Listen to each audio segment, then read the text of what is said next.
Well, boys, looks like you started the fun without me. You're all sick. Every last one of you. We're going to need a bigger gun. What's the matter? You scared of things that go boom, boom, boom?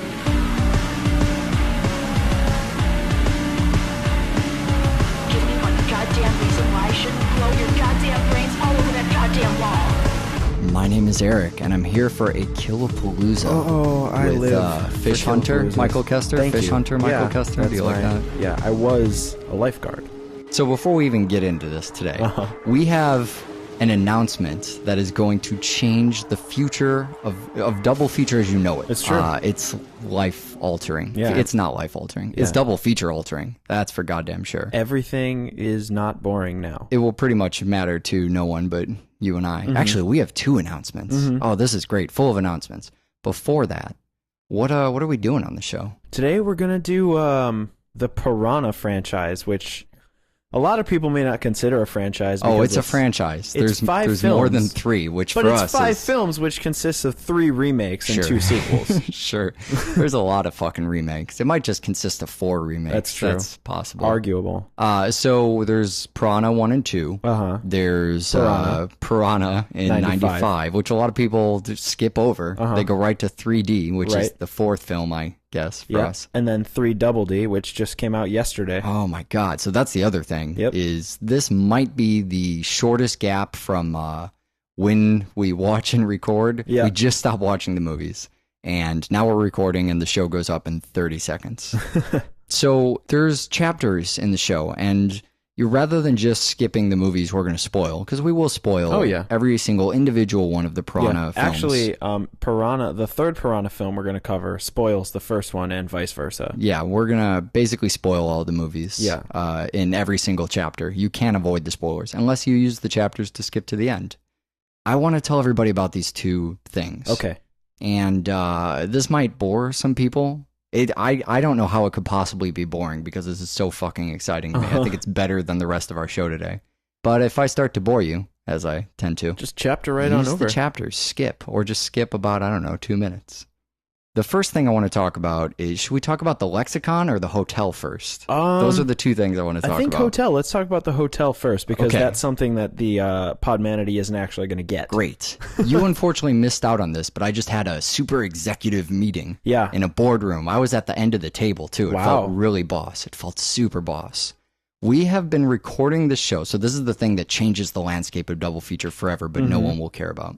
We've been recording the show 5 years. Yeah. Which, by the way, sidebar here, I think that we have to be winning some award here. Yeah, I think so too. We have not missed a fucking show, unless this one doesn't go up. Right. For 5 goddamn years. Who has done that? No one's done that. Stupid, crazy people. Yeah. Yeah, right.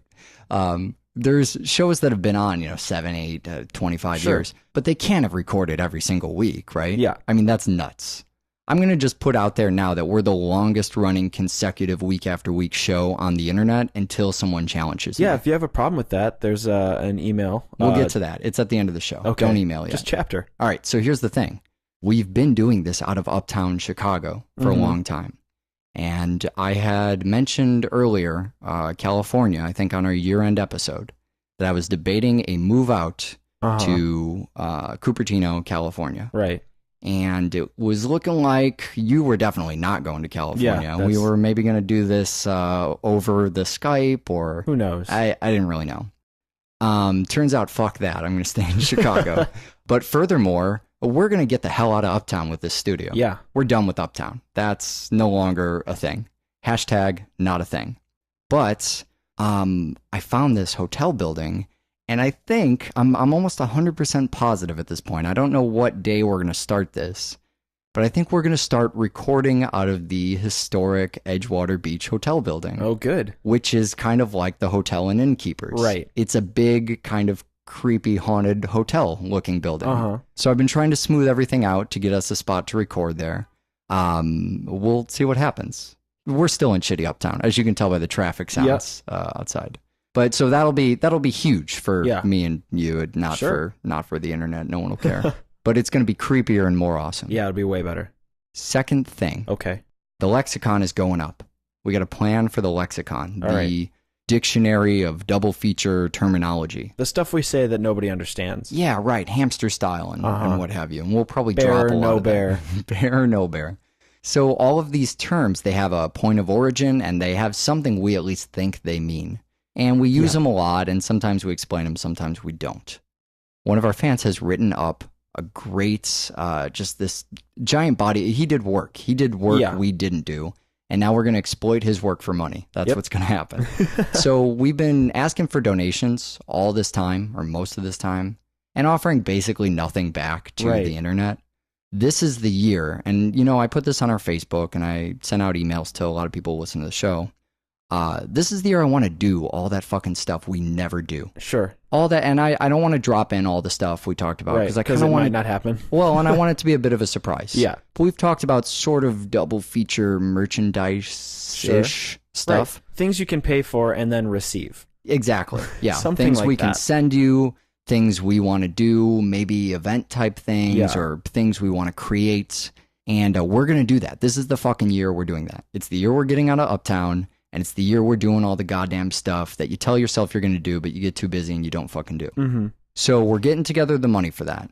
We've somehow broken even on the server bill, Apple TV, all that stuff. We got that covered. Now we want to fund all those projects. So in order to do that, what we're going to do is, this is Killapalooza, it's donation time. We want people to send in money, donate.doublefeatureshow.com. And for every, what do we decide, $6? Yeah, $6. For every $6 we get, we will add to the lexicon. We're going to put it up on the site, starting first fucking donation. Yep. First one. You could be the first one right now. Go there before you finish listening. Donate.doublefeatureshow.com. And every $6 we accumulate, we're going to add another term to the site until the entire lexicon is up for free on the site. People won't have to, I know we were talking about maybe do packaging it or forget about that. No. It's going to go on the website. And you don't have to donate $6. You could donate $20. You could donate $3. Right. But for every $6 we get, for every $6 we get, it's going if up. you donate $3 and then another person were to donate people get $3, let's start with the Killapalooza. Should we? Yeah. Donate.doublefeatureshow.com and Piranha number 1, the original Piranha, the Corman Piranha, the Joe Dante Piranha, Joe Dante and Corman, right? So Piranha 1. The original 1979 production of Piranha is a film that you and I have had a lot of contention on for getting on the show. Sure. I wanted to do it with Jaws because it's notoriously one of the original rip-off films of the big box office, Corman's big. Sure. And then I wanted to put it with Star Crash, which is Corman's big rip-off of Star Wars. Yeah, sort of. But, yeah. So, and you kept telling me, why don't we do it in a Killapalooza? Aren't there more than one? Yes, anytime I hear more than one, in my head we have a finite amount of Killapaloozas, and I'm terrified. Well, but fortunately, this year it's we get the fourth Paranormal Activity, which safely places that in Killapalooza territory Sure, now. they, franchises keep appearing, and then we keep finding out about other ones too.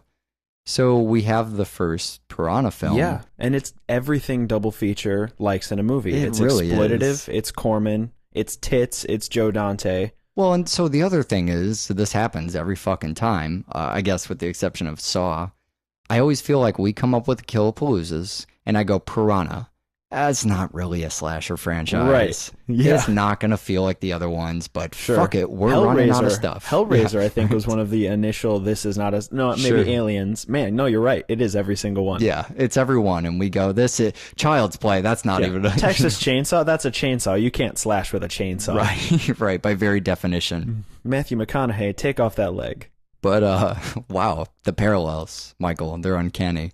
We start with the first Piranha. We do. And we're in the fucking 80s, or, it looks like 80s slasher Well, it's 1979. It's right where it's it's after Black Christmas. It's after Halloween. I mean, the 80s teenage horror flick is in full swing. We're just a year ahead of time. Sure. So already my fears, as they usually are, alleviated in the first, in the very first installment. And then, female frontal just happening right away. So, it's definitely, I have no qualms with calling Piranha a slasher franchise. I think that's beautiful. This movie, the tone of it, I think it's one of the things that I mean, that stood out to me in every installment of the Piranha franchise. But in the first one, you know, you get that title card, the Piranha title card. This is not the Martyrs come out dick swinging, you know, land on the table title card. Right. It's kind of somber and sad. It's depressing. Oh, piranhas are going to eat us. Oh, bummer. Yeah. It says bummer is what it does. But I think the overall tone of the movie, I don't think it ever gets replicated in the franchise until the last one. You were saying, and accurately so, that it seems like Joe Dante directed it on his lunch break. He did, yeah. That's a fact. And that's not a fact. It's so accurate, though, because we've seen so much Joe Dante on the show. We haven't seen as much of the 80s Joe Dante as there really is, like The Burbs with Tom Hanks. Yeah, right. But was that 80s or 90s? I think, maybe it is the 90s. Use the internet. We don't know. But we've seen, you know, Small Soldiers, Gremlins, the big hitters, the God, ones Joe Dante's great, the ones that look like Joe Dante. Right. And they're fun, but they're fun with this sensibility of terror. Yeah. Small Soldiers, for as much bullshit as it gets, and I actually saw Joe Dante at the Music Box not too long ago. That was the film that nobody talked about. Really? Everybody brought up Inner Space. Everybody brought up Gremlins and Amazon Women on the Moon and The Burbs and all these movies he did. And Small Soldiers gets looked over. But I feel like Small Soldiers is a perfect example of having fun with a subject, but it remaining dark and scary and maintaining this kind of serious, intense air. Yeah. Piranha doesn't have that. No. Piranha kind of plods along, and you end up on a raft, and that dog is getting eaten, and woohoo, there's Dick Miller. Well, when you say things like dog gets eaten and Dick Miller, it's strange because the movie, it looks like one of those Last House on the Left kind of films. Yeah, sure. But something makes it funny. Yeah. And not in the way that, you turn the sound off. It's sound, I guess. That's the answer. Yeah. You turn the sound off, you don't know you're not watching Last House on the Left. Right. But the score kind of makes it funny. And it's lighthearted, the humor element of it. There's also the inclusion of Paul Bartel, who we may have seen on the show before, or we'll see him eventually, but he directed Death Race 2000. Oh, okay. And this guy is he plays the camp counselor in this. Sure. And he's incapable of a serious also role. Acts or just does cameos? He acts a lot, almost exclusively in Joe Dante's work. Beautiful. He was in Amazon Women on the Moon. Oh, yeah, awesome. I was the sex fiend one at the end. Sure. He was the one that showed her into the dungeon and whatever. Great. He's incapable of a serious role, so to put him in the middle of anything labeled horror immediately turns it into more of a campy, Corman-esque, this will be a fun summer movie. Sure. Well, you want to talk about camp and slasherdom. The death curse guy is taken hostage. I mean, that's we have that slasher element. We got a death curse guy. We're going to hit him over the head and bring him along on our raft, I guess. Right. So he can go on these long rants about how science is the fucking devil. Yeah, and he's a scientist, and there's no violence coming from him. Well, it's all the piranha. This is a weird thing, the efficacy of, weapon science. Sure. It's something that's, given the era we were in, I mean, hippies are blaming science for stuff. It's the late 70s or whatever. We got there was kind of that war of that stuff going on in the 80s between films that were completely anti-science, sci-fi, and then in that same fucking genre, the other side of the cinematic war, the pro-science movies. Sure. And those, I think in the 80s, they tended to be Honey, I Shrunk the Kids. They were really alien-centric, I think. But there was that stuff, too. Yeah, you're right. There was the Back to the Future and Real Genius and My Science Project coming up against stuff like, Reanimator and The Fly we did on the show, right? So there's two movies that are... Science gone awry. Yeah. The dangers of human discovery. They make science the enemy. I don't think Cronenberg or, I don't even think Reanimator was really fucking science is going to kill us all. I have a hard time believing Stuart Gordon was making any sort of grandiose statement about the climate of science in society. He just likes being around science. He doesn't give a fuck. A severed head was, you've seen it. There are far bigger ethical concerns in here than the science. That's not where, that's the movie uses that as a little bit of a vehicle, and that's made more apparent in the third movie we'll talk about. But when you're thinking 80s slasherdom, you're thinking summer camp and all these kids. this movie basically just puts a camera in children's vaginas. Yeah. That's where I want to talk about efficacy. That's the terror. Do we not know yet that we could have consenting adults in a water film? Was that not? I think it's not. It's less of a matter of showing adult vagina. Sure. And more of a matter of raising the stakes. Because in a film where you have, scary man-eating fish are loose in a river. Sure. Okay.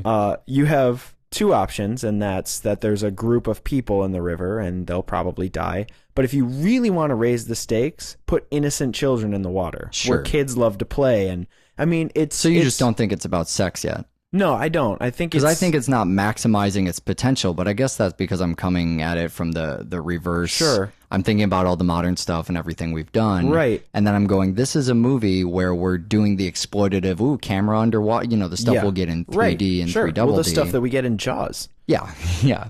And then, going back to this, and it's children. So we're just showing all these creepy underwater shots of children. Yeah, no, it's weird and it's off-putting, but Joe Dante tends to do a lot of stuff with children. Sure. Not sexually. Sure.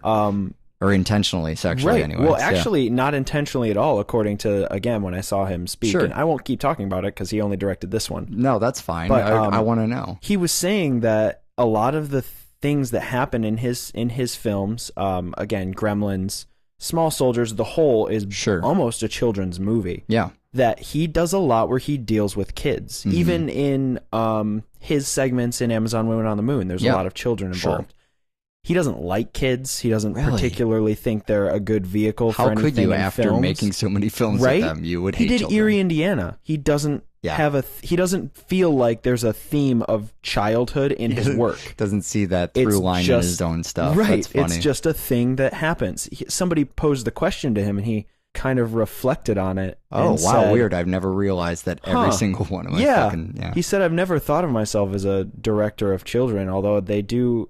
This is the first time Joe Dante ever had someone talk to him about his work, apparently. Well, somebody also asked him what was in his hole. The second film in the franchise is called Piranha 2. The Spawning, I think, is the name of that. Killer flyers flying shrews. So the piranhas have changed. There's some piranhas in the last film, I guess. Evil has evolved. Something has survived. There's a lot of scenes of bubbles and water, and I assume there's piranhas in there somewhere. In the second film, they can fly around. They have little whirly-copters attached to them. Yeah. So the way that the piranhas are kind of portrayed in the first one is, I mean, they're portrayed by bubbles. You see bubbles more than actual fish. But they make that strange high-pitched sound. Hey, the piranhas are coming. Yeah. And you get some stuff that kind of implies point-of-view shots of the piranhas.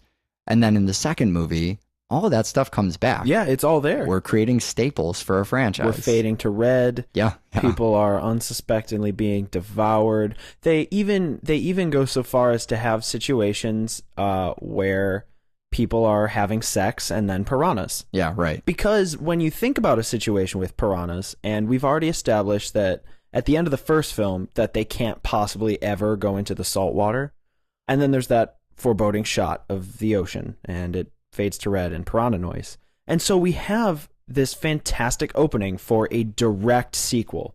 The piranhas are in the ocean. This is where so many people are, and they can get anywhere. This could be a global animal crisis. Sure. The likes of which we've only seen in South Park's Pandemic. Right. And instead, we have this directorial choice to invoke a deeper level of mischief making and man is God in science. Mm-hmm. I mean, it gets so convoluted and strange. Sure. Well, it has to. I think it starts with let's up the ante. Right. And then it becomes convoluted as a result. Yeah. It's, well, how do we make the piranha scarier? Sure. And that's how you have piranhas that start flying around. It's Judgment Day. It's a James Cameron film. Of course, we're upping the ante. We're always upping the... That's how we got several aliens. That's how we got several avatars. Is that what in happened? 3D with extra scenes. That's how Titanic came out in 3D with extra scenes. How we got 2 Titanic films. That's right. Titanic Part 1 and Titanic Part 2 that are usually packaged together under the guise of one film. Yeah.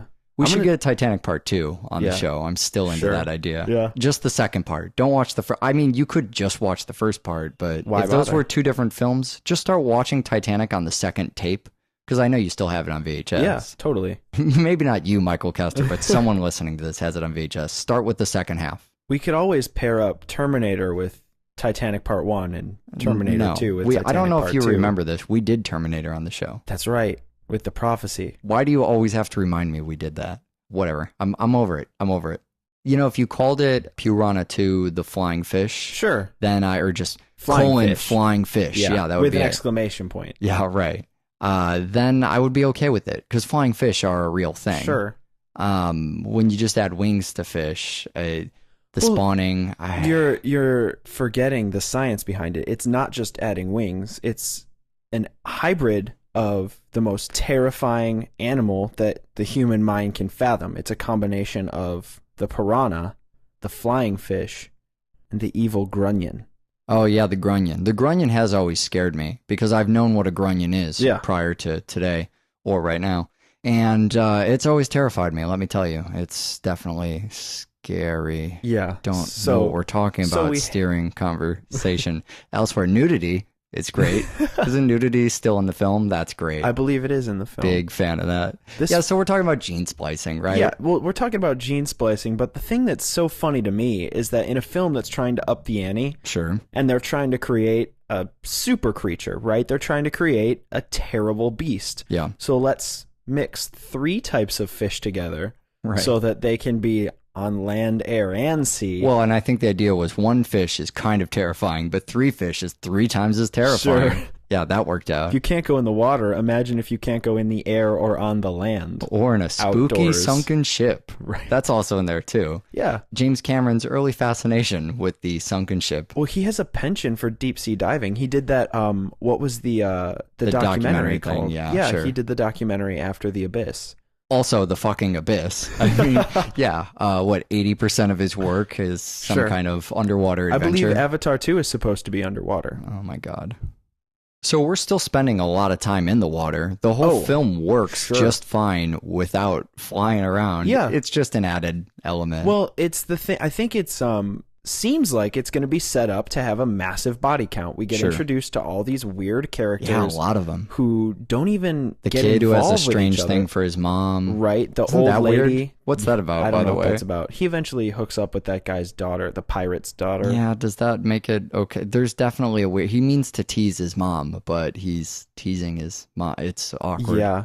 Super awkward. Well, and then there's the old lady who's hitting on the pool boy. Sure, yeah. We have Lance Henriksen and his talking helicopter. Oh, God. Yeah, because they can hear each other over the motorboat, screaming back at a helicopter, yelling down. Okay, sure, why not? But what it results in is just the forgettable characters get devoured before they hit the water, then they hit the water, and everybody else has to run around a little bit more because they need to get indoors. Sure. Well, we have what is probably the hokiest scene in the entire franchise, the "We Want Fish" scene. That's what everything has kind of culminated to. Where they're literally asking for it. Right. You have an angry mob demanding that fish fly out. That whole scene would work if they took 3 steps forward. It would work underwater. We just didn't need the fish to fly. It's not necessary. It's just there to up the ante. This is a slasher franchise. Oh, yeah. This is not me complaining. No, this is fantastic. And the thing that's also really interesting about this as a film is, and this is probably a testament to Cameron's work, is that the character depth actually exists. Sure. Whereas the monster and the creatures and the ants from them, you know what I'm talking about? Sure. They're just around sometimes. They're an unfortunate situation in this woman's life where she's trying to balance being a single mother who's still in a small town. This is an early with her version husband. of the Cloverfield thing. Yeah. The 28 weeks later thing we talked about. It's really not dealing with the piranha at a level that we, honestly have yet to see in the franchise. But the piranha is almost an afterthought. It's kind of a motivation. For an unmotivated fish, they're very motivating for mankind. This is also the first time in the franchise it really starts being scary. There are the corner scene. Yeah. Which is, and this is so unique. Can something be so unique? I guess that's redundant. You know what I mean?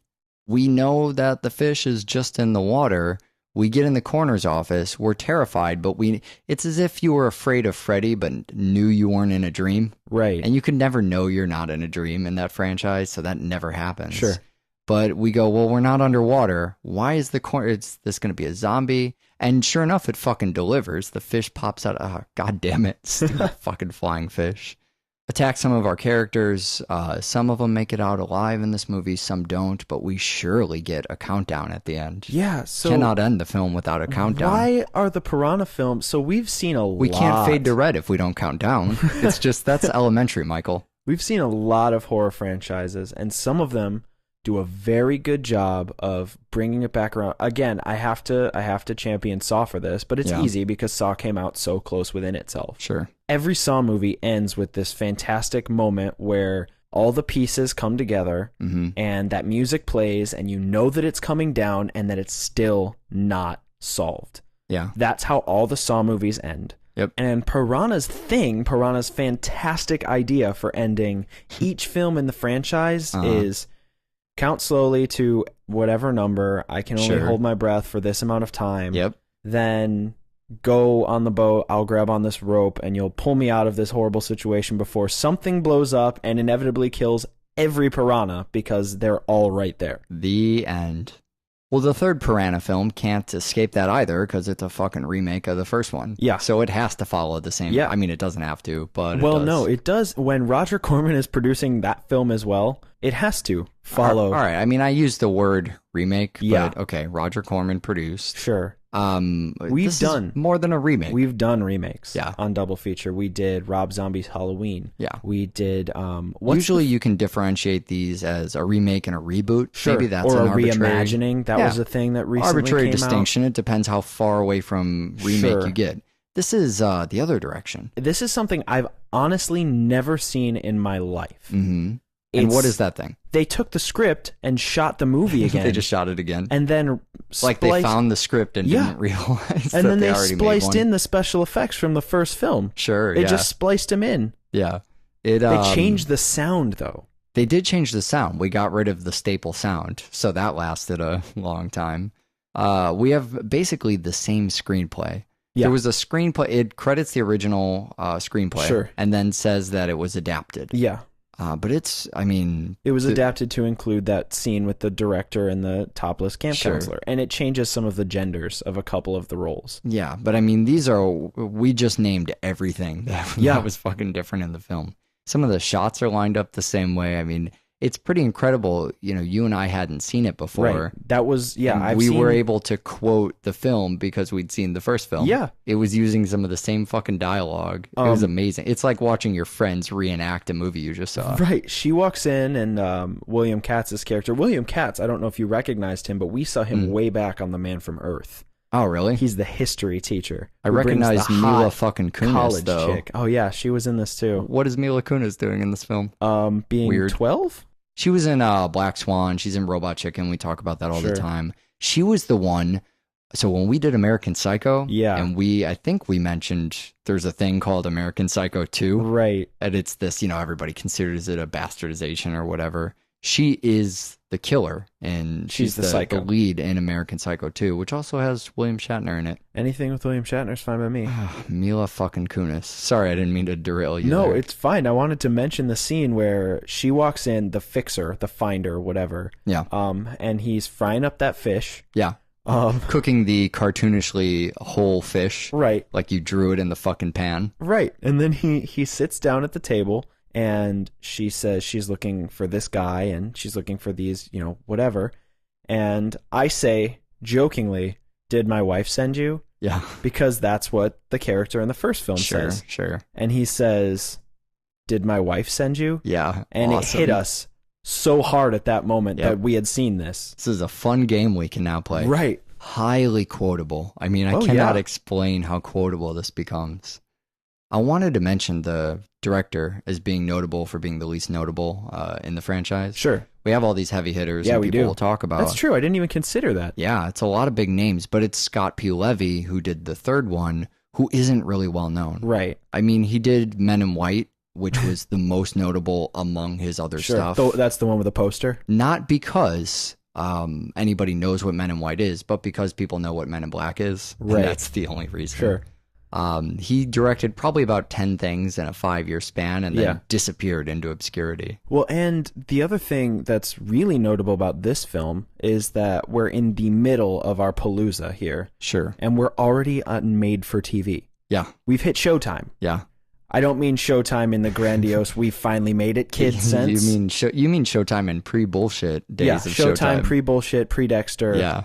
Pre-weeds. Yeah. Pre-people watch Showtime. Yeah, exactly. Pre-people were making adaptations of the film fucking Piranha. Right. For Showtime. To precede or proceed, depending on the time of night, Dark Night of the Scarecrow. Yeah, that's basically what this is.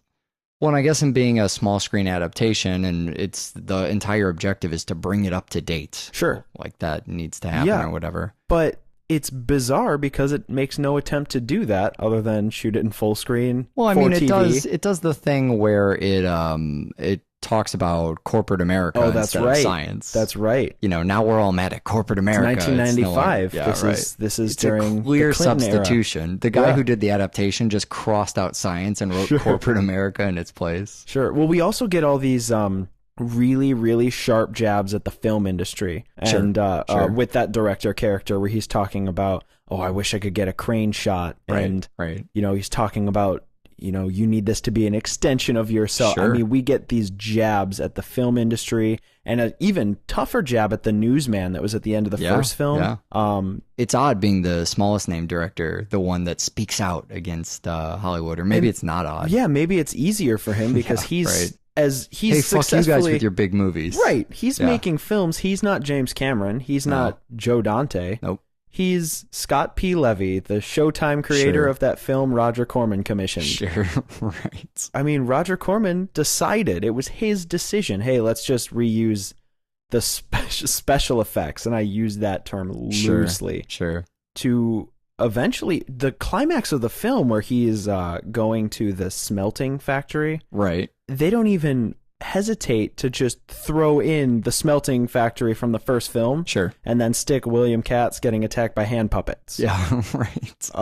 In the middle just of do it over. Nobody's seen it. It's fine. Don't worry about it. This is for the Showtime audience, Michael, not the 1979 audience. Well, and the other thing that you have to realize is this is in that weird point in home video where Corman hadn't yet reached the point in New World Pictures where he was putting films out on home video when Piranha happened. Sure. Piranha was a grindhouse box office film. Yeah. It came out in the theater. The reels were printed, and then it hit the trash. Sure. And then for 15 years, anything Corman made was straight to video. Sure. But anything he had made previous to like 85 or something, so he's trying to get some of that video money. He's basically allowed to make his film because at this point in time, people don't have the DVD of Roger Corman's Piranha. He can essentially take any of his old films and just do a script remake because he's making the home video at this point. Putting it on I mean, TV. there's probably a lot of production reasons that go into that. I mean, stuff I don't know about, but you're thinking, all right, it's on Showtime. They're probably gonna fucking play the thing day and night forever. They have I assume the rights to it or whatever. And you modernize it, and maybe there's a couple other, backdoor dealing kind of reasons why that had to be remade. And that became Corman's thing now. That's why he's on Sci-Fi. I mean, there's money in doing made-for-TV movies. Sure, right. And there's longevity in the films. And if you do it well enough, which honestly, I don't understand why this film isn't a bigger cult hit. The third one? Yeah. Yeah. Because as much as it's just a complete ripoff of the original. Well, and also tries to make the second one obsolete, too. Don't forget that. Yeah, that's Throw in true. the father-son. It's saying, hey, that second one, too, you know what? Don't watch the first two Piranha films. We'll just kind of combine all that stuff. It'll be in this one. And it's fine. I mean, it is equally it's great, as enjoyable. Yeah, sure, absolutely. It doesn't lack in any way. Sure. Yeah, you notice the humor kind of changes. Yeah. It's still funny, but it's a sharper. It's unfair to just say 90s humor as if it's a TV humor, right? Okay, you have a wider audience. That's specific enough. I'll accept that. Yeah, TV humor. The only other thing, and I have no awkward segue into this, I wanted to specify that a dead cat in a bag is not the same as bag cats. Okay. We haven't really set up rules for bag cat. I can accept variations to it. I think it has to be other fast food bags. Okay. Or maybe a Taco Bell box, but that gets way too close to the Taco Bell Chihuahua. That's true. So send us a picture of a cat in a Taco Bell box. Doublefeatureshow@gmail.com. Send us a picture of your cat in a bag, and we will tell you whether or not it is bag cat. All right, that's enough of that. You know, if we don't open tomorrow, I'll lose everything. It's that simple. So we should... I love that too. As if there's no reason to challenge it because it's that simple. Yeah. That's just no one this is the first time this has ever been brought up anywhere, ever. No one's ever gone, well, hold on a second. Why would you lose everything if you don't open... Oh, it's a business. Well, I don't understand. You've never run a business. You wouldn't understand stocks and such. What the fuck? Piranha is the remake of Piranha. It's actually, I think it's called Piranha 3D. It's called Piranha 3D, which is part of the misleading. Do we count the whatever Showtime thing? Exactly. You and I didn't even know if we were going to include that, but you have to. I'm glad we did. I think once we set the bar at sleepaway camp film that doesn't actually exist, true, then that was pretty much it. That really ruined us for the rest of Double Feature, didn't it? Did.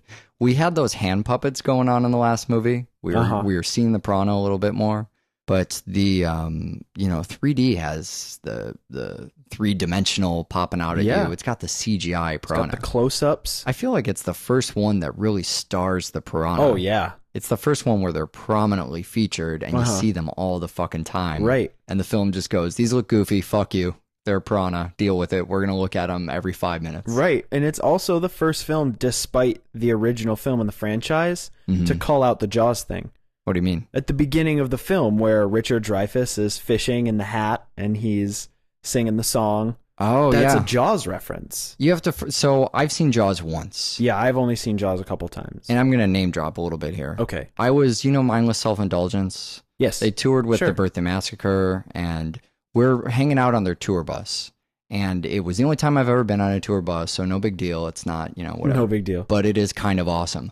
But I saw Jaws with them on the bus, and they're a band, and it was after a show, and it was funny. And so I was kind of absorbed in the moment. I count Jaws as a film I've seen, and I try and talk to people about it, but I don't remember one fucking thing that happened in Jaws. That was my Jaws experience. Yeah, well, basically, the captain, from what I remember, and I could be wrong too, I don't want to be taken Both of us talking about Jaws don't know what happened in Jaws. But there's a character, there's a captain character, and he's, the hardened... He's basically Captain Ahab. Oh, right. I thought you were going total bro with this. No. Okay. He's not a total bro. No, not yet. Those didn't exist. The film goes 0 to bro in probably as much time as it takes for that intro song to turn into tits. Sure. We're talking about Piranha again, not Jaws. And Richard Dreyfuss's character in the beginning, when he unleashes the earthquake that bereads the Piranha.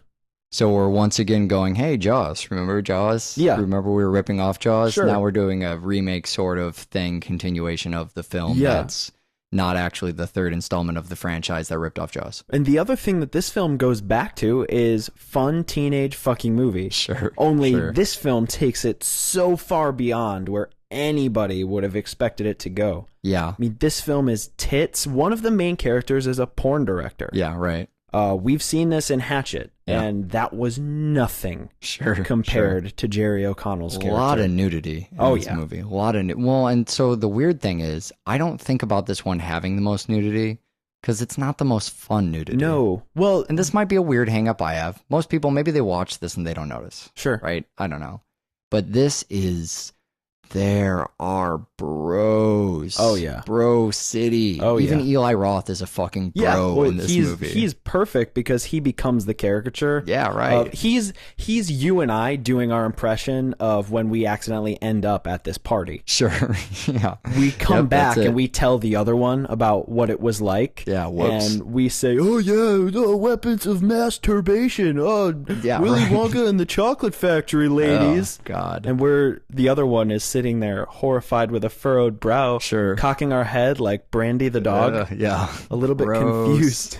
Well, and there's that thing about satire, right? That in order for it to be effective, it has to at least be distinguishable from the thing it is satirizing.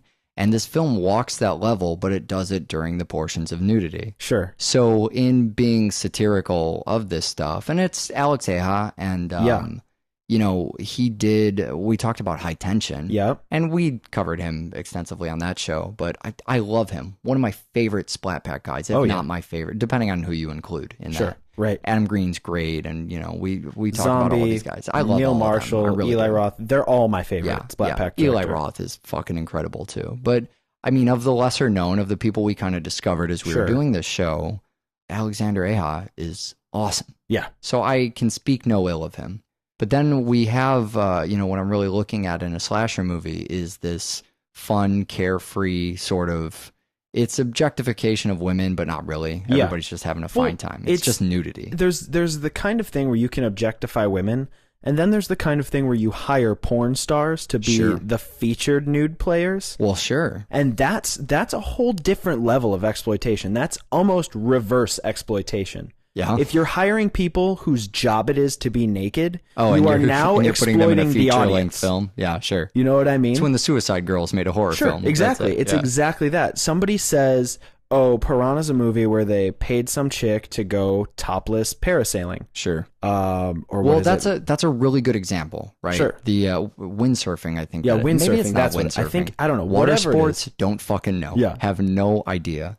But in a movie where all the women are sexual objects and all the men are fucking gross. Yeah. And there's Kelly might be the only real person. Yeah. I don't know, at least among the younger kids.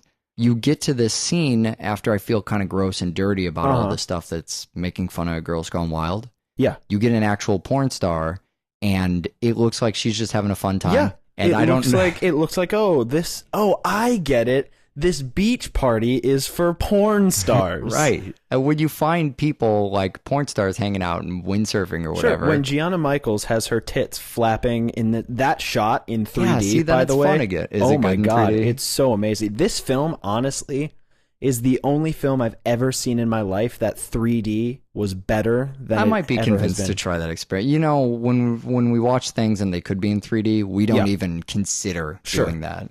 Because I'd have a fucking hernia. My brain would just explode.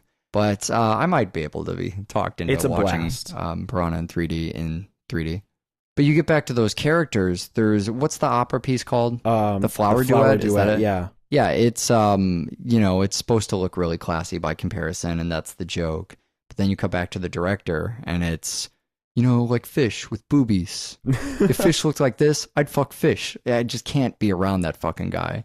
It's Girls Gone Wild. I mean, it gives a bad name to pornography. Oh, yeah. You and I have name drop stuff that kink.com does. Sure. And, everybody has their own flavor of pornography. Yeah, but everybody also has seen pornography. I just think, like, the kink stuff we talk about, it's not even really my particular fetish or anything. It's just really fun. Well, you know what I mean? we talk about porn the way we talk about films. Yeah. I tend to find myself engaged in conversations about films that aren't my favorite, but are certainly doing more interesting things than my favorite films. I started buying a lot of films I don't even really like because they do interesting stuff. So, I mean, it's no secret Devil's Rejects is one of my favorite movies. Sure. And I could talk about that at length for hours. But the films that people end up wanting to talk about with me are films like Martyrs, films like Irreversible, films that do things that movies just don't do. Pontypool is another example. Yeah. These are movies that people are engaged in because they're interesting, and that's why we talk about the porn we talk about, because when we're out and we're being social, we're talking about what's interesting. When we're home and our cock is in our hand, we're just watching what we like. Yeah, sure.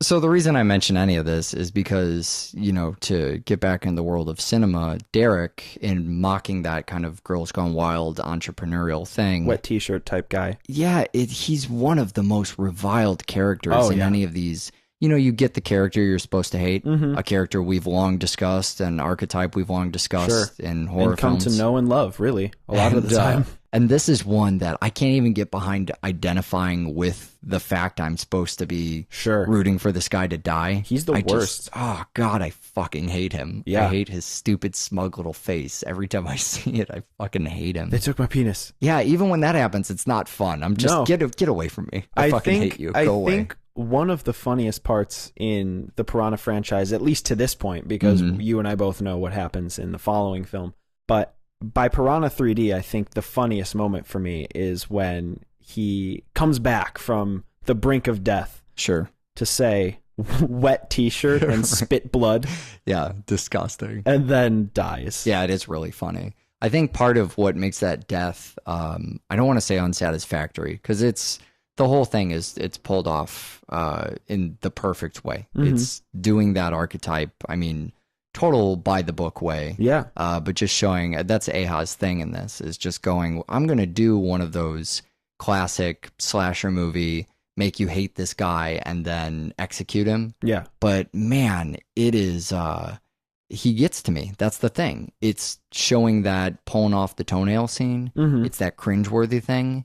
And it totally, I mean, Aha's doing by the book as good as it could possibly be done. Yeah. He creates the worst character in the fucking world. And then he kills them in a way, when I see it, it's not even so much the cock shot at the end. I mean, that's over the top and great. Yeah. You know, the burp thing and all that. But just looking at the bloody, jittery stump legs. Yeah. That's about as gross as I think this franchise ever gets from me. Sure. It just, man, I see that and I can't even revel in his death. Yeah. Well, and then the film takes it to that level that makes it notable for me, which is the massacre on the beach. Sure. Yeah. The pool party. I don't know. We could come up with 100 different names that sound like slasher films. Yeah. But basically, the 26,000 gallons of blood. Sure. Everybody dies a horrible death. Let's use a bunch of amputees to make it work thing. Yeah. This scene. So that was a scene with amputees. Oh yeah. The scene. It's mass carnage, man. Yeah. Where it's people's their limbs are falling off. The girl gets ripped in half. Sure. People. I mean, all of these people who have got their arms just chewed off and everything looks so fucking gross and real and horrible. Perfect. Yeah, it's horrible and gross and perfect. They used amputees, much akin to the way freaks use freaks. Sure, yeah, we talked about that. That was The Straight Story. Yeah. Yeah, I remember that. That was a great fucking show. But they use real amputees, which gives them the ability to have these people have missing limbs or get ripped in half. And do it all without the obvious either burying half of their body in the sand or using some green screen suit. It also looks the best of anything, in the franchise. Even what came after, I mean, you don't get the same kind of bloody carnage ever again. It's amazing because this film is the most over the top when it comes to characters and when it comes to the ridiculous plot and when it comes to the use of Christopher Lloyd. Yeah. But it doesn't detract from the realism of the violence in that scene. Sure. That scene is horrific. Yeah. That scene is grade A Alex Aja splat pack. Well, my favorite thing about it is in doing this kind of mass carnage scene, it's a spectacle itself. Mm-hmm. So there's that. The fact that we just have such a high body count. Okay, so that's something you and I see and go, aha, notable point. But also creative. If you're doing a movie and you care about this creative death thing, which in a lot of, that started to become the Jason thing, that was everything Saw was built around, right? Is, people want to see all these strange, different, gruesome deaths. Final Destination. Yeah, right. Yeah. You get here and, all that is. We're killing people left and right, but they're not just all getting gnawed on by piranhas. I mean, that happens when they fall in the water. They get gnawed on by piranhas, but we see that's just the backdrop. That fills in that's the background of every other fucking death. That's why stay out of the water, but that's not the only way you're going to go. Well, and stay out of the water doesn't even work. And see, we don't need flying fucking piranhas here. We have, that wire dismemberment thing. That's my favorite death in the whole fucking franchise. I love that. That's Ashlyn Brooke. That's another porn star. Oh, that's great. Just wire whips around, just cuts her in half at the chest. And the movie's perfect about taking just enough time to kind of go, here's what happened, and what's coming, and there it is. Yep. And then, it gives you that nice little, the cherry on top bonus of, let's get the shot from underneath as the other half slides into the water. Yeah. It's the perfect amount of time to consider each of those. Yeah, I think my favorite death, again, to go back to Eli Roth, is when he just gets his fucking head smashed by that boat. Sure, that's a good one, too. Because for me, that scene is about panic and terror. Mm-hmm. And like you said, the piranhas are just reaping the rewards of these terrified kids. They're all falling into the water, but they would be okay if they would just remain not freaking out. Right. Instead, they're killing each other and ripping each other's faces off. Sure. And the result... Well, the immediacy of that is, I think, what makes it. Very often we'll talk about, oh, we like the brutality, we like the Rob Zombie, we like the smash the head in and keep smashing, and why are you still, seriously, please stop. Can we go to another scene smashing? This is just, Eli Roth is alive, and oh wait, no, he's not alive, and moving on. Yeah. And just the immediacy is just as bad. You basically don't want I just gave the movie all this credit for making the deaths perfectly timed, but when you do something where you don't take enough time to consider it, you either spend way too much fucking time there, or on the other end of the extreme, just instantaneous and dead and head is severed and he had no final thoughts. Yep. He just, bam. The impact that makes is fantastic. My other favorite one is where are the parents? Chomp. Oh, yeah. And it's not quite as immediate, and that's one that timing. I mean, it's almost comedic timing. I guess that's exactly what it is. This is a movie that is just as funny in its kind of modern horror splat way as any of the movies have ever tried to be funny in their other ways. That's what it's using for its comedic element, and that's another one that's perfect as far as pacing. Just enough time for everybody in the audience to make the connection. Oh, he just got eaten. Yeah. Perfect. If you want to talk about brevity, though, you mentioned Christopher Lloyd was in this movie. You just glossed right over that. Well, so does the film. Yeah. The film kind of goes, oh, yeah, we have to go to a fish doctor. Oh, wow, is that Christopher Lloyd from Back to the... Oh, bye. Yeah, right. He gets his one fucking scene. Yeah. In such a...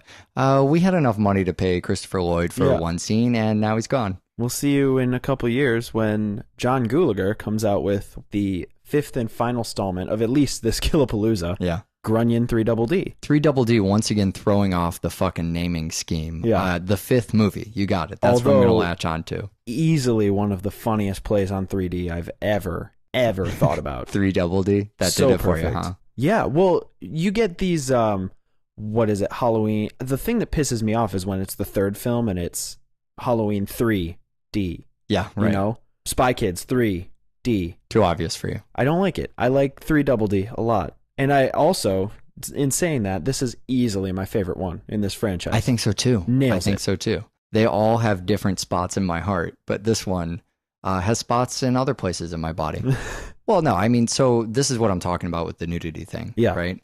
Whereas Girls Gone Wild itself is cynical, and so a satirization of it that is too close to the original also seems cynical and just ruins my fun day at the beach. Yeah.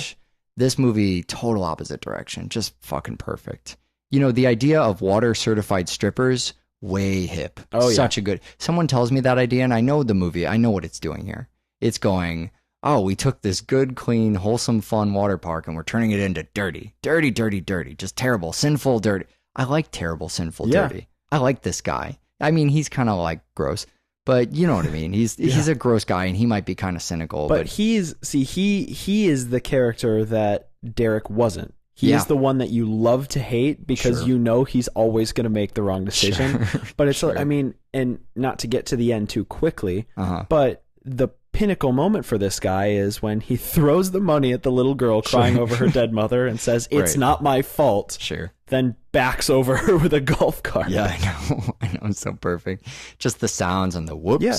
And he's going to make the wrong decisions at every turn, but you're so excited for him to do it. Well, and I love that the fucking lead comes in, and she obviously doesn't agree with his choices at this water park. Sure.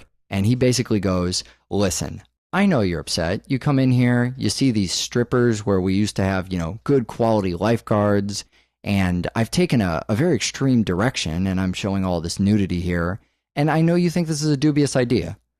Let me just show you the fun room over here, the adult pool. Yeah. Just this fucking worst idea ever. What the fuck are you doing?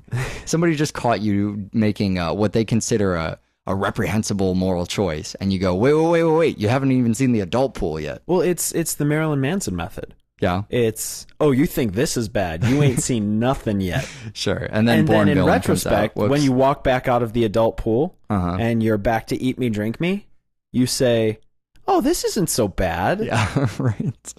I don't know if you're describing the shock rock element of Marilyn Manson or the how bad Marilyn Manson's albums element of Marilyn Manson have gotten. Pretty clear. It's the latter. So yeah, he's still a slime ball, but something about the movie, just the cynicism doesn't appear there at all. I think because it's not as much profiteering. Yeah. Nobody really seems like they're being used or taken advantage of. These are people who, they're strippers and they're water certified. And so they found themselves a place in the world. They found a unique niche. It's not to say it wasn't consensual before, because it is. But there's this thing in Arrested Development made the same commentary about Girls Gone Wild. Girls with Low Self-Esteem was their take on that. These girls who are young and they don't know what they're doing and they're drunk and they're on vacation and they want a free t-shirt. Or, they're mad at their fathers or whatever reason. Sure. So there's that way to look at it that goes, well, you're kind of taking advantage of someone in a place where maybe they're not able to make the right choices or whatever. You're taking advantage of someone, basically. Strippers who are lifeguards, no taking advantage of there. It's just everybody is having a fucking great time. Camera in a pool that we label as adult pool and people know what they're getting into and it just shows vaginas as you're walking upstairs. Brilliant idea. You pitched this idea to me and I suddenly want to be a part of every single aspect of it. It seems like something that could actually be a viable business idea. Unlike this film, which was just hated.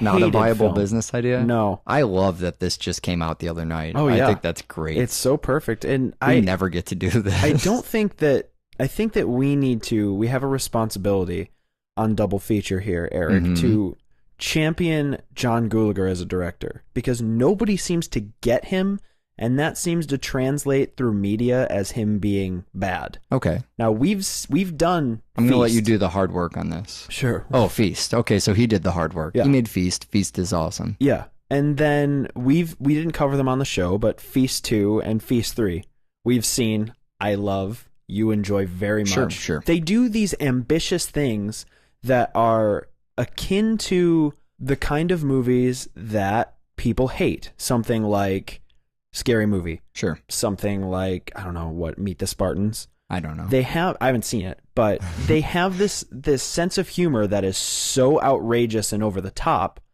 that a lot of times I think it gets written off as a cheap joke. Sure. We saw a lot of it in Chillerama. Okay, yeah. Where they're doing something, but because it's a giant sperm, right? You know what I mean? It Yeah. comes off as, oh, this is a little bit, tasteless. Yeah, tasteless. That's the word. But I think that the motions that John Gulager makes with the Feast movies, and especially with Piranha 3 Double D, Sure. is less about being tasteless and more about taking a film who is precedented on being a film about tits and partying, Sure.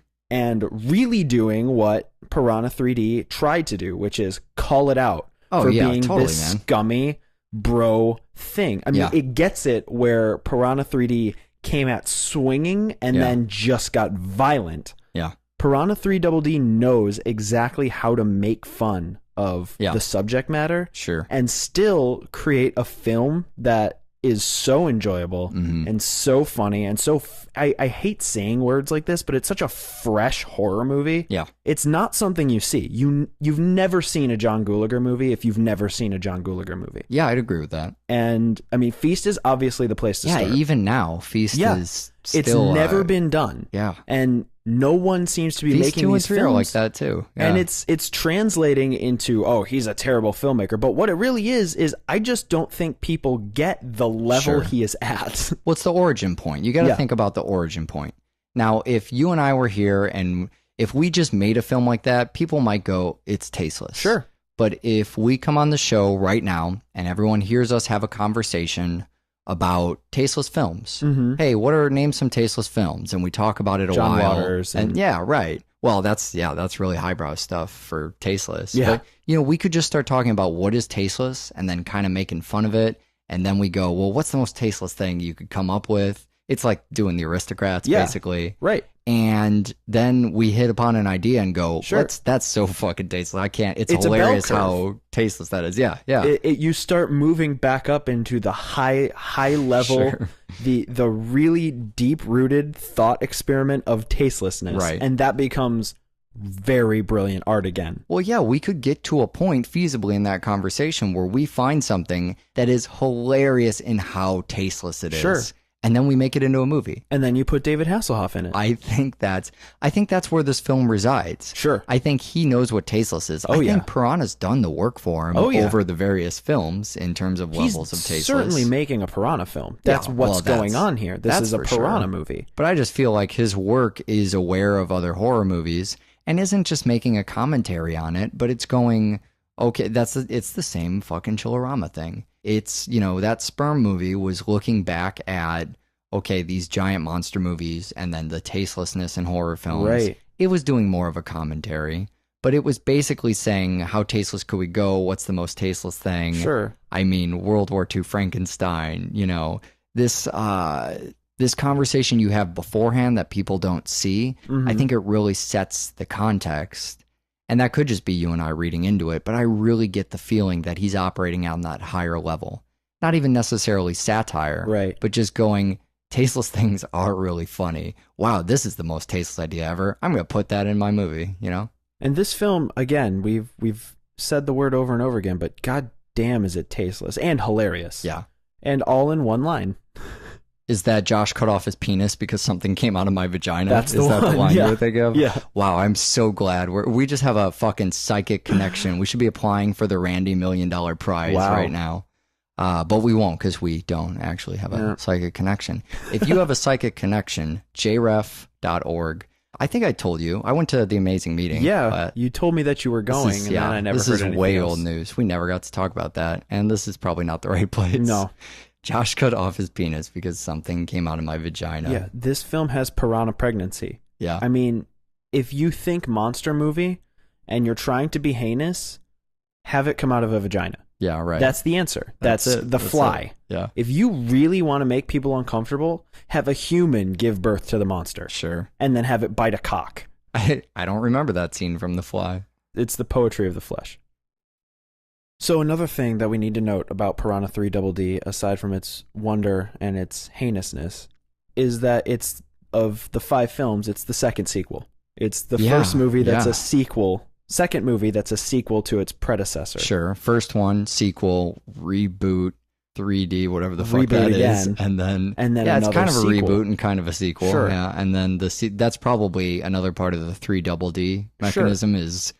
we don't even really know what number this is. Right. It's just, I don't know, 3 Double D. But it gives them an excuse to bring back characters without legs, characters who died and for some reason return. Ving Rhames, who was in the last movie.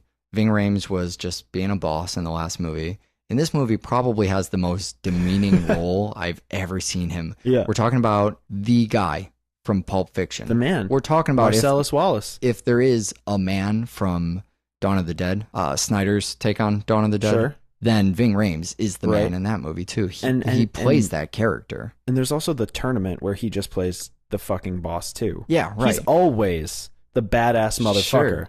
Totally true in Piranha 3D.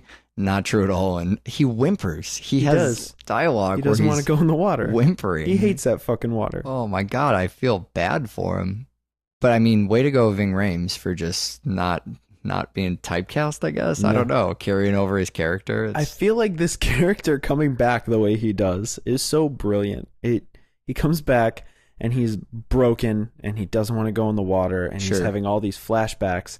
And then the previously carnage, on Piranha flashbacks. Right. And the carnage starts happening and he starts to run away and he goes, "No, I can fucking face this." And he puts on his titanium legs, equipped with a shotgun that he bought using the money he saved from socks. Obviously. And he just starts shooting the fuck out of these dinosaur fish. Yeah, probably kills at least 3. At least 3 of them. Everybody's in awe. And by everybody, I mean the dude who pushes his wheelchair, who I'm pretty confident died in the first film. Well, what are you going to do? But he really comes back in a way in this film that only, again, and I know I've already said it, but only John Gulager would have the idea to bring back the badass as this sad guy in a wheelchair. Listen, and I know I call out previously on all the time when people fucking recap old movies. And, I'm going to stop getting down on films because that's just, I expect that. And at this point, I've gotten, not only am I over it, but also I'm mad if it doesn't happen. Yeah. It's like going into space, always a terrible idea, but always a great idea. And if it doesn't happen now, I'm angry we never got to that point.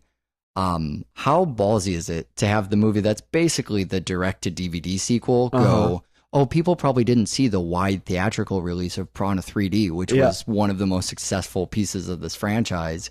Let's let them know. For the viewers who only go to Redbox and don't go to the theater and perhaps did not see the original, like, fuck you, movie. No one saw this movie. Everybody saw the other movie. It's just so ballsy. Well, I like that a lot. I hesitate to say that Christopher Lloyd saw the first movie. Or maybe he did, because he is back with a vengeance. Back on the YouTube. Yeah. Yeah, I love that Christopher Lloyd is a meme. 700 more views than Laughing Diarrhea Baby. Ain't nobody got time for that. He comes back as the character that he gets the screen time that I wanted him to have in the first movie. I would have accepted if his role was recast by Boxy, but, not available for the film, so we get Christopher Lloyd back. We pay him, I assume, in lunches for this film. Do you think he cost less for this film than the last one? Is that what happened? Did they have more budget? I'm curious if somebody somewhere along the line got a hold of his daytime Emmy from Taxi, and they're just handing it around Hollywood, and he gets wind of who has it, and they go, "Yeah, be in my movie. I'll give you your Emmy back." Right? People, but they never have the Emmy. Midnight behind the box, brown paper. Christopher Lloyd going viral, getting old and going viral. And even one of the things that I think makes this my favorite film in the franchise is just seeing him more. Well, Christopher Lloyd in his career started to do some really interesting things. And I say interesting in a loose way. I don't mean necessarily artistic. Sure. I mean things you wouldn't expect him to be in. So Piranha 3D, Piranha 3 Double D. He's also in that thing, the Oogie Loves. I don't know what's coming out. It's a weird children's Teletubby musical type thing. Yeah, it's very bizarre. Okay. Also, highly recommend everybody in Podmanity do this.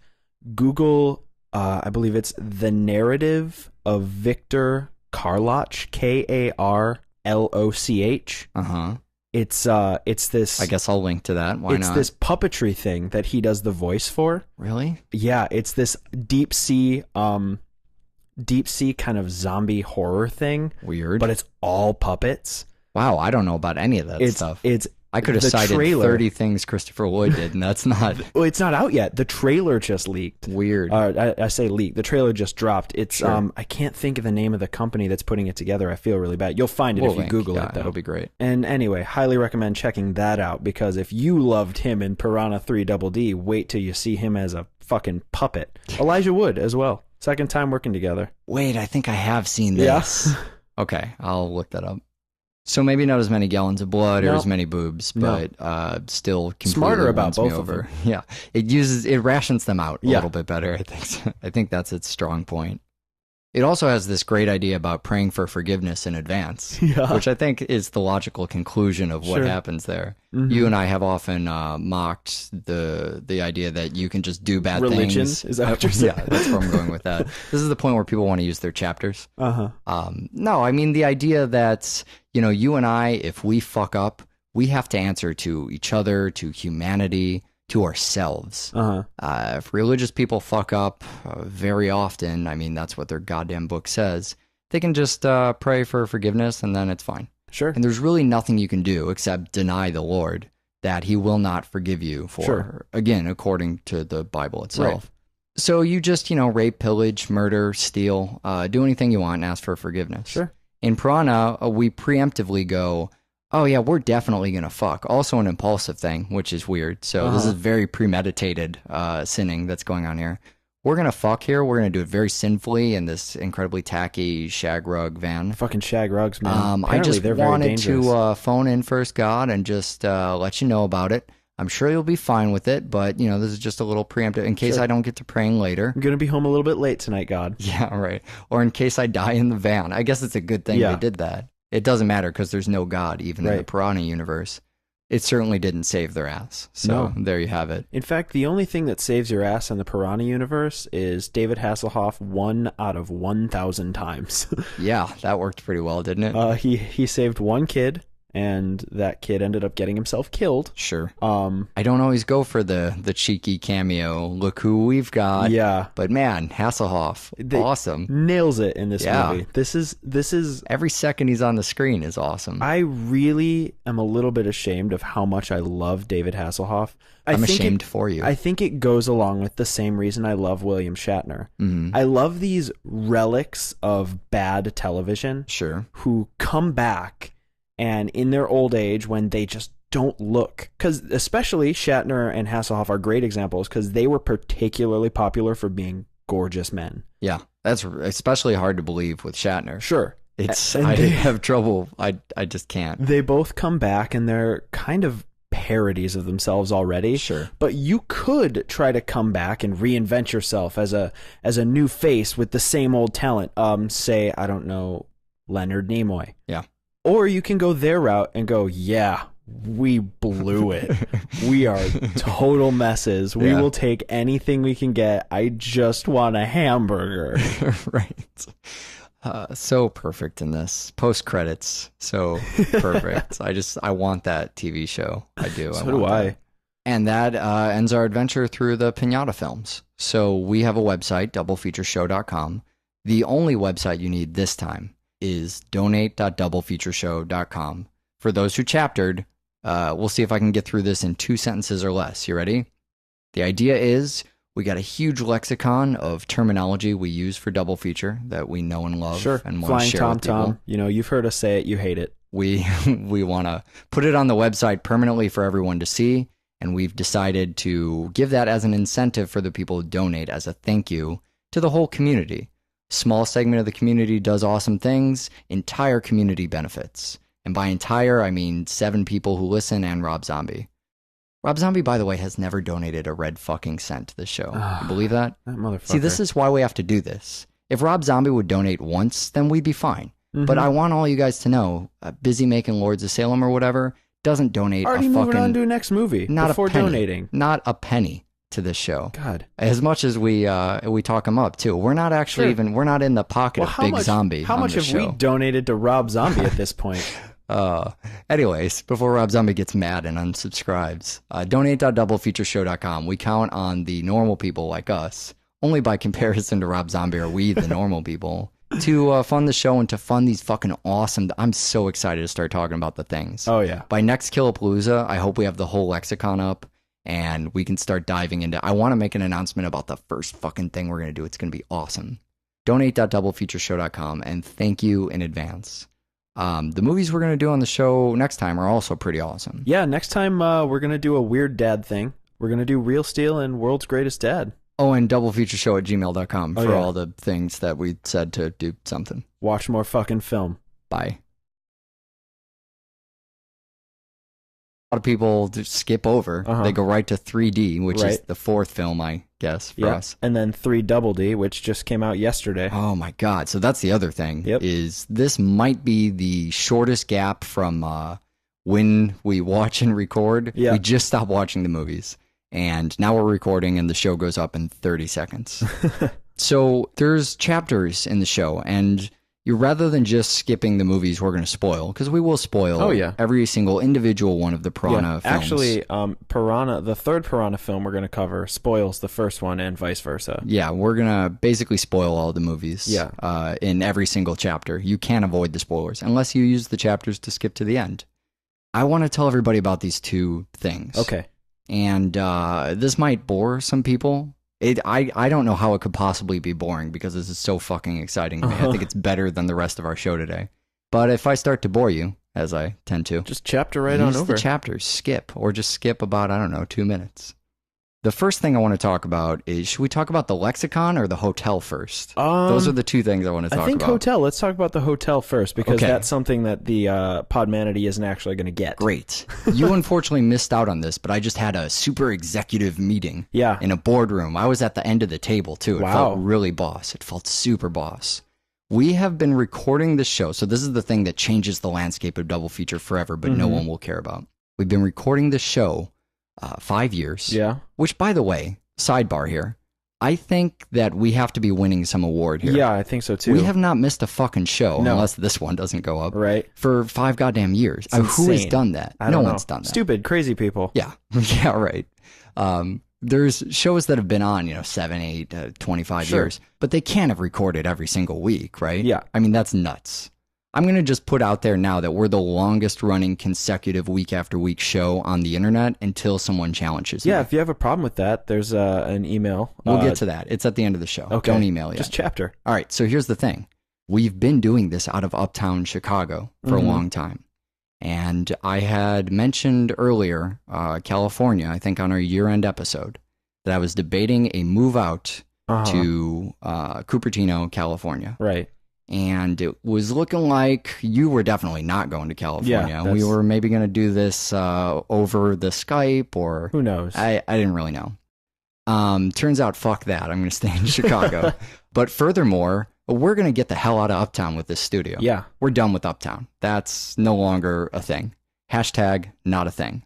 But I found this hotel building, and I think I'm almost 100% positive at this due. Sure. All that, and I don't want to drop in all the stuff we talked about because I kind of might not happen. Well, and I want it to be a bit of a surprise. Yeah. But we've talked about sort of double feature merchandise-ish stuff. Right. Things you can pay for and then receive. Exactly. Yeah. Something things like we that. can send you, things we want to do, maybe event type things or things we want to create.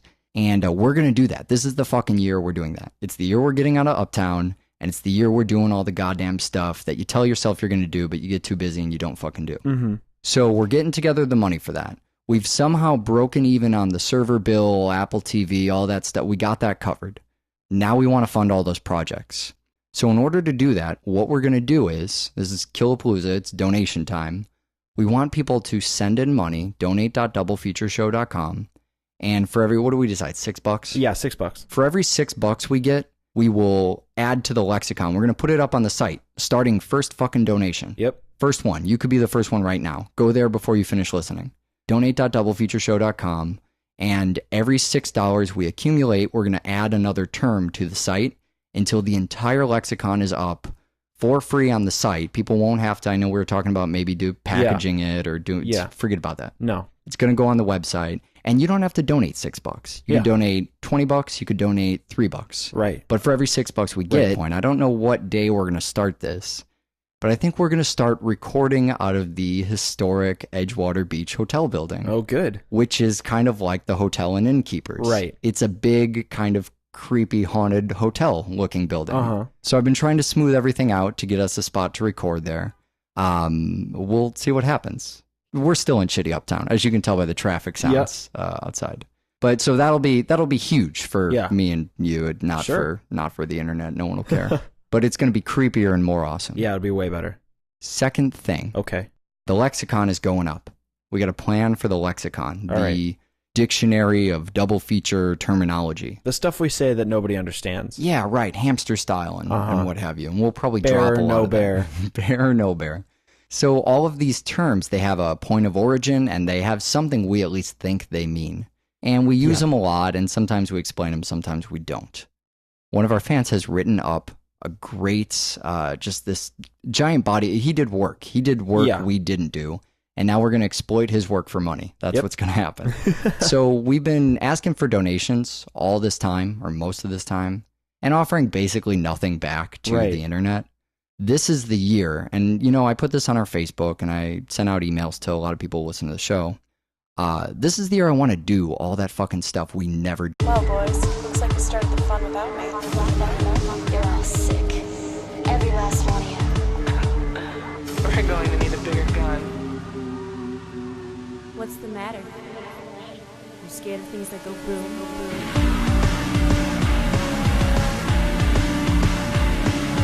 Give me one goddamn reason why I shouldn't blow your goddamn brains all over that goddamn wall. My name is Eric, and I'm here for a Killapalooza. Oh, I with, live Fish Hunter Michael Kester. Thank Fish you. Hunter Michael Kester. Do you like that? Yeah, I was a lifeguard.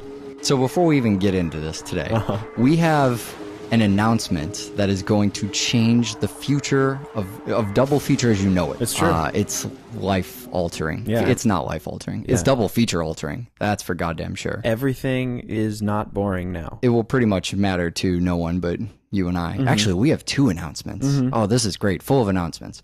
Before that, what are we doing on the show? Today we're going to do the Piranha franchise, which a lot of people may not consider a franchise. Oh, it's a franchise. There's 5 there's films, more than 3, which but for it's us 5 is... films, which consists of 3 remakes and 2 sequels. Sure. There's a lot of fucking remakes. It might just consist of 4 remakes. That's true. That's possible. Arguable. So there's Piranha 1 and 2. Uh-huh. There's Piranha in 95, which will